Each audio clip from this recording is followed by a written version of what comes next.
Hello, hello, hello. Ito na naman tayo. Pangatlo naming destination na pinuntahan ito guys sa Tagaytay. Ang saya-saya talaga namin kasi na-enjoy namin talaga yung pamamasyal namin. Tapos sama-sama kami. Ayan.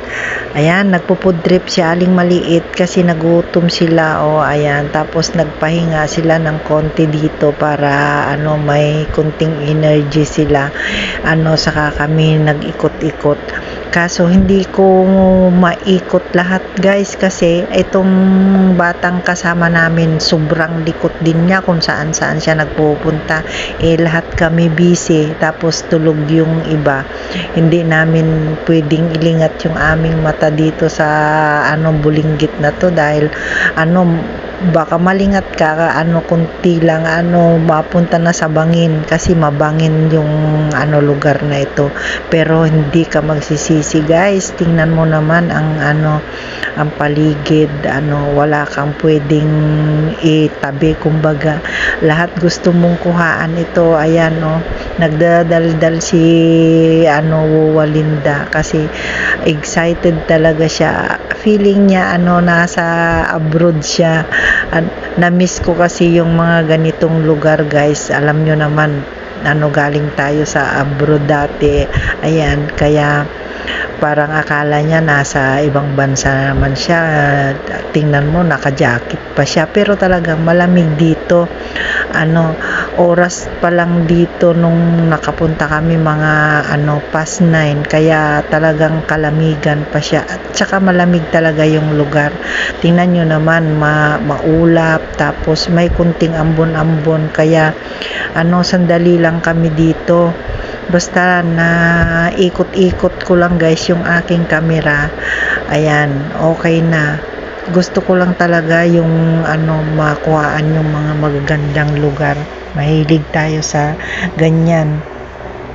Ito lang kasi yung nagpapasaya sa atin, lalo na pagka nagkakaedad ka na. Alam nyo naman, nagkakaedad na tayo, kaya ayan. Ito dito mayroon din pwedeng kainan, kaya lang siyempre tayo nagtitipid, ayaw natin masyadong gumastos, mahirap ang buhay, wala nang trabaho, yung mga anak na lang natin ang kumakayod, nakikisabit-sabit lang tayo, kaya ayan, baon-baon kami ng pagkain para walang masyadong gastos. Basta ang importante sama-sama at saka masaya. Masaya talaga yung pamamasyal namin ito kasi maganda yung lugar dito sa Luzon tawag nila.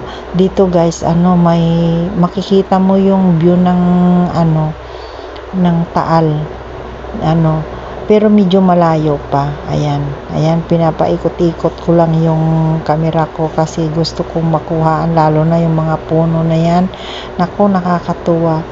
Tapos konti lang yung tao pa kasi ayan, dito guys, ayan, tingnan nyo naman, ang ganda ng lugar talaga. Hindi ko pa nga naikot lahat yan, kaya konti lang. Lakas pa ng hangin dito, kaya ayan tingnan nyo naman ang ganda ng lugar. Ang sarap talaga mamasyal sa mga ganitong view dito.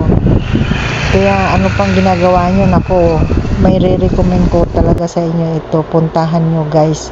Mura lang naman yung entrance dito per pag isang sasakyan 500, pero pag walk-in mas mahal, kaya mas maganda kung sama-sama kayo sa isang sasakyan guys, hindi kayo magsisisi talaga. Dito maganda ang lugar, ayan, kaya puntahan nyo na.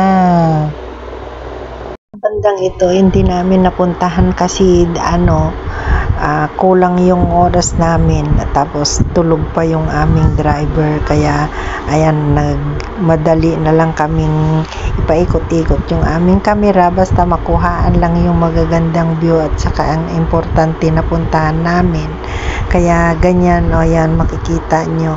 Yung lugar na to, yung bandang ito, hindi namin napuntahan. Kaya ganyan na lang, kinuhaan ko ng camera. Tapos dito sa baba, hindi namin naikutan. Pero may mga place na pwede ka magtambay-tambay. Kaya lang hindi pwedeng kumain dito guys kung may baon kayo. Siguro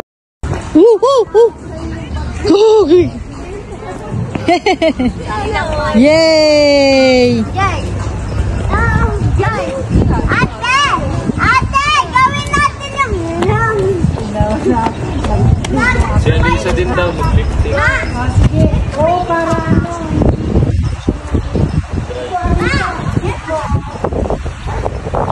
Ay, George! 1,